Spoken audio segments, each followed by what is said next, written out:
morning, good afternoon, everyone. This is Patricia, and I am traveling for history. I am in Charlotte, Vermont today, and I'm going to be talking about this church right here in front of us, trying to get it in full view of you. When I was taking photos of it a moment ago, it was not really an issue, but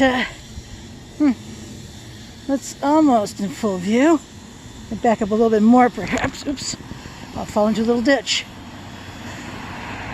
Anyway, before I get to the church, though, I just wanted to let you know that I'm at 97 subscribers, 3 away from 100. And at 100 subscribers, if you've been watching, I've been announcing for a while now that I'm going to offer a special behind-the-scenes video on what it takes for me to create a video for you. Things like the things that happen during filming, things like equipment failures, Patricia failures. They're almost too numerous to include, but, well, I'll do my best when I'm at my worst. Some of the stupid things our fellow humans do. Small percentage. Some of it is just I need to reframe it in my head, so I'm not wanting to pull my hair out. But other stuff, like, wow, how do you get through your life if you behave this way with me? Stupid stuff.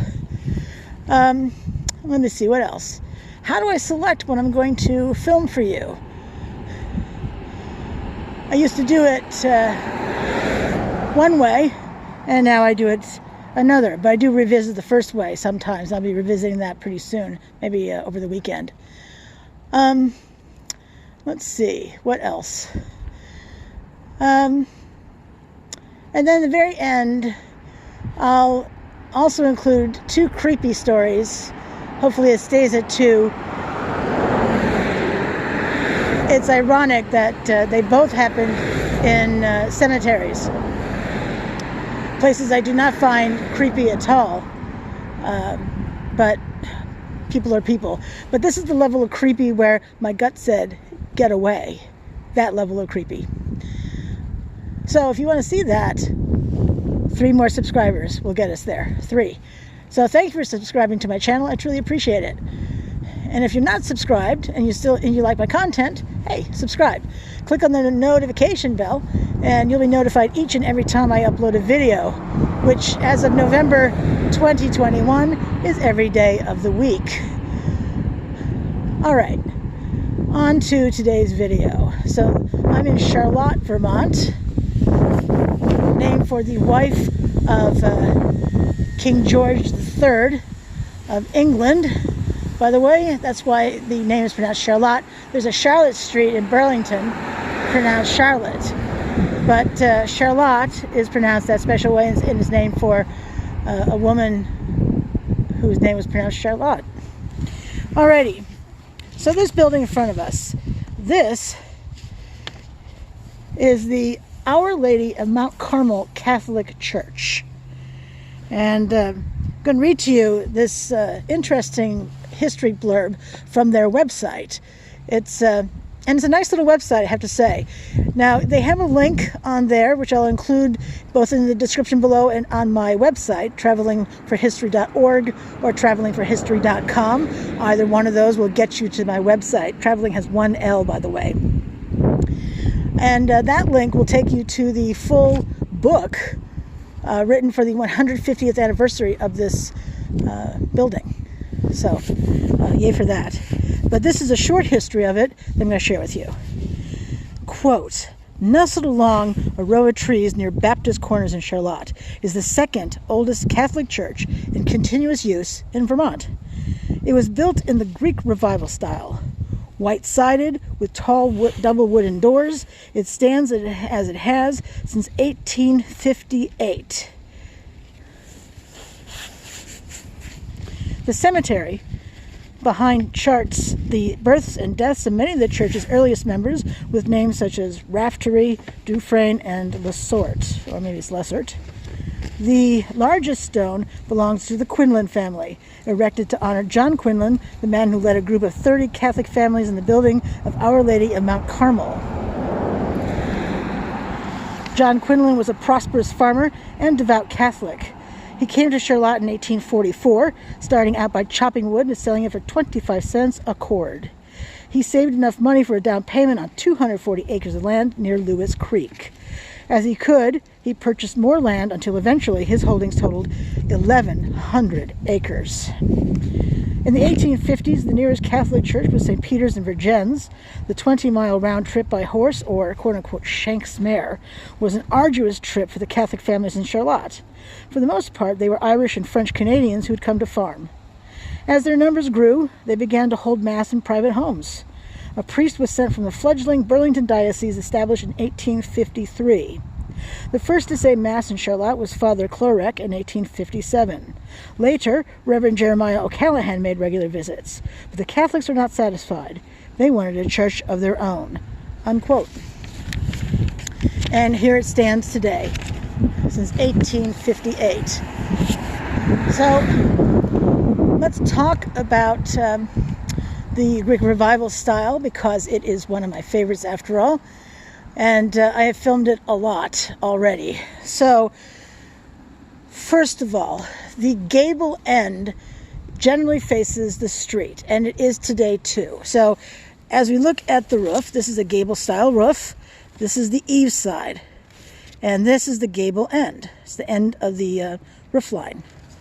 So, what you see here is a pediment. The pediment is triangular, as we can see. It does have this this piece right here, which suggests that it could stretch all the way across. And when we think about the pediment, we think about the Parthenon of ancient Greece. That's what we're supposed to think of anyway. It has these right here, these pilasters, which are columns built into the wall. It doesn't have actual columns. Perhaps it did when it was first built, but I don't see any now on the front anyway. Now, the double doors also harken back to that, because a Greek Revival style building typically does have a set of double doors. It also typically has a set of highlights on either side of the front door. Let's start to do a walk around of this.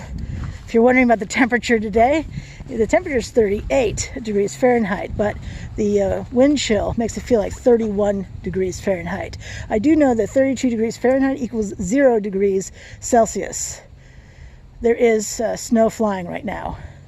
Snow. I mean, they're flurries, but it's white. Anyway, but at least I don't have to worry about being rained on, I suppose. I actually have switched to my winter hat. I'll give you a show of my winter hat. It's a baseball cap with the ears, because that's just the kind of hat I like to wear. And I'm actually wearing my down jacket too. Down jacket in November. Okay, enough whining. So let's see. Is there anything in here that suggests sidelights? Well, if I were being gracious, I would say that these could emulate sidelights right here, these things. But I'm inclined to believe this is a later edition, but I didn't see anything on the website that said it was. But it has this lovely chandelier here over the front door, and I wonder what was connected here and here, because I see holes there. You probably do too. Let me zoom in for you. You see the hole in the center there? That was for something. And on the other side too. But Lord knows, so to speak, what those are for. I love the front entrance though.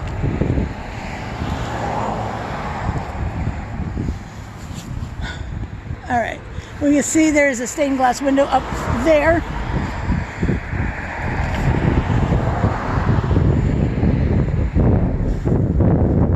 I don't know if it's as obvious. I can see it in the viewfinder.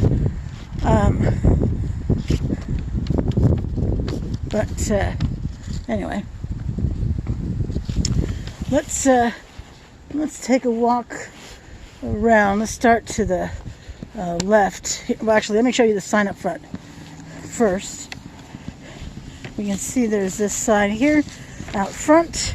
Tells us Our Lady of Mount Carmel Catholic Church, established 1858. Welcome. And a mass schedule of 8 a.m. and 11 a.m. on Sundays. Says the same thing on the other side. Yeah. Let's go this way. I love the this entrance too. Isn't this great? It's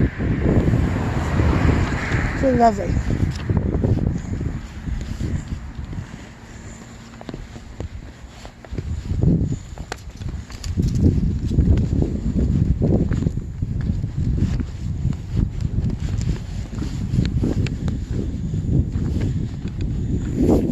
See the plasters even better from here. They are wooden as I pan up.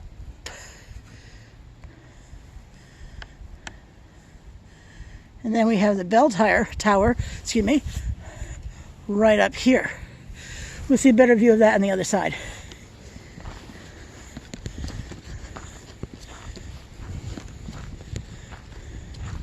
I'm guessing these are for air conditioners, this and that one down there. I don't know. I've never seen it in the summertime.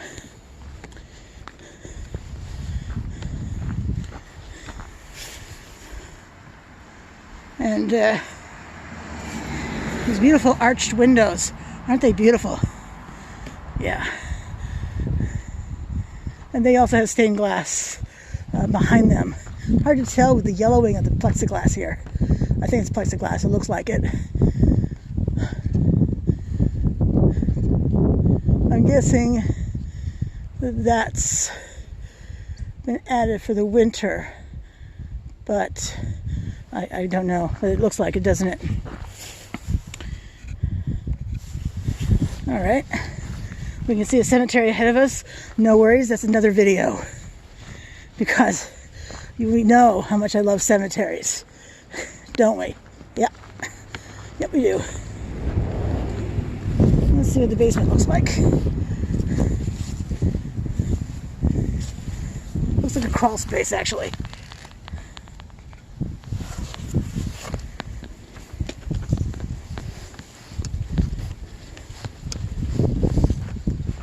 How about this side? How about this basement window? What does this one show us? Well, not a crawl space. That's good. I think you can see what I'm wearing for my jacket, but yeah, I can't see anything at all. But I mean, I can see in, but I don't think you can see in there. Well, maybe. No. I don't know. Just some pictures. We'll see how they come out.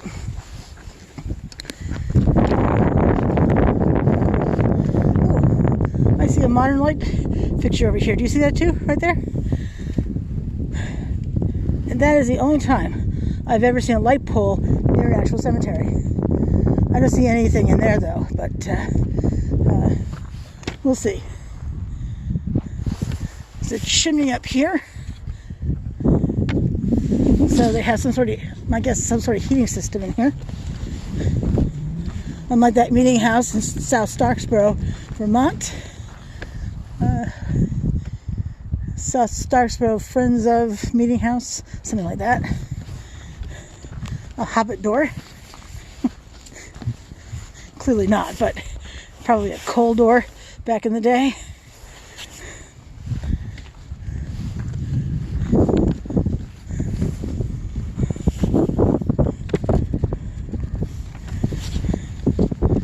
Let me see.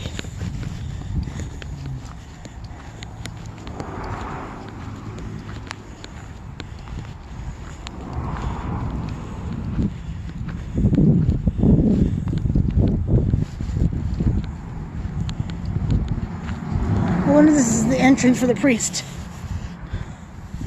I mean, it's pretty easy to get in, up the stairs, and then back to the altar area. I would think, anyway. Could be wrong about that, but I could think.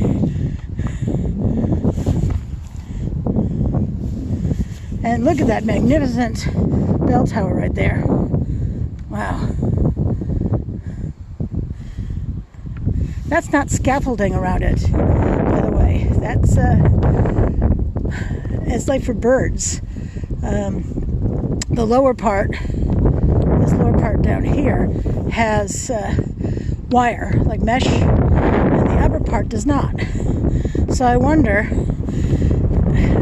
if that's partially for birds and partially for anyone who's working in the steeple.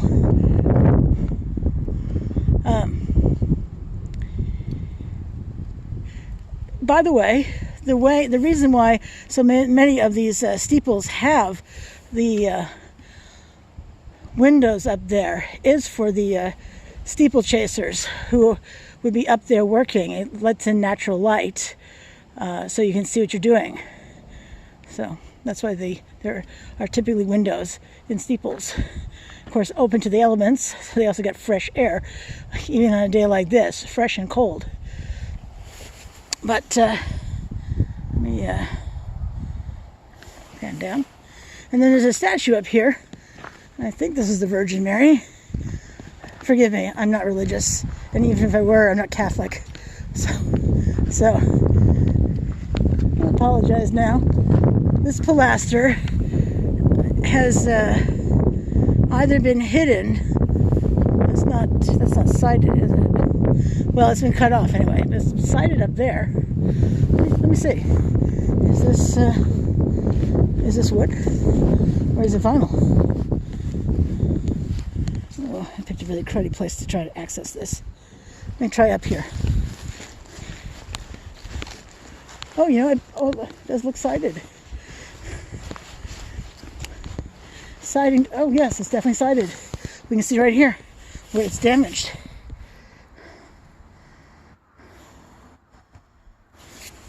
See, right down here?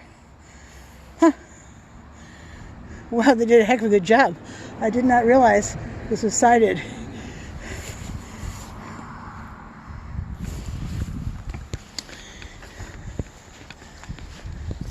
Well, I wonder then if the pilaster is hidden behind the siding or if they just cut it back. Huh. I bet they cut it back.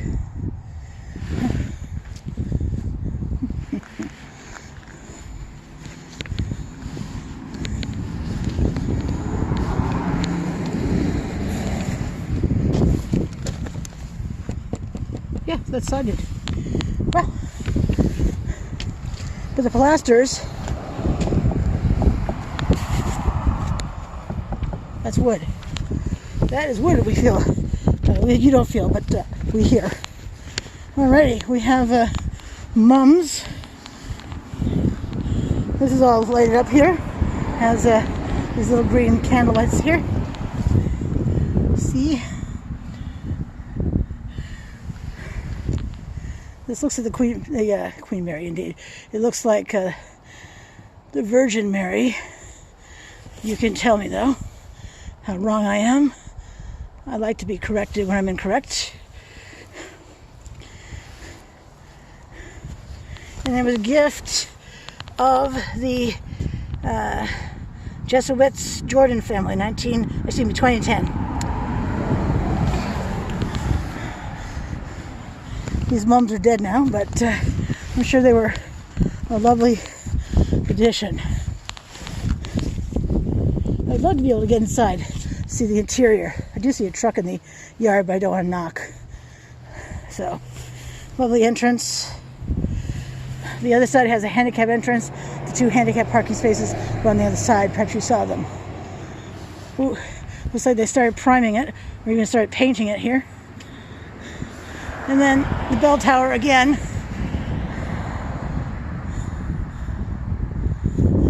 You may be able to see the chicken wire right in here. Alrighty, well, again, this is the Our Lady of Mount Carmel Catholic Church, second oldest in the state of Vermont in continuous use. So thank you so much for coming with me today. This is Patricia, and I'm traveling for history. I hope until we meet again, you have a great day. Bye.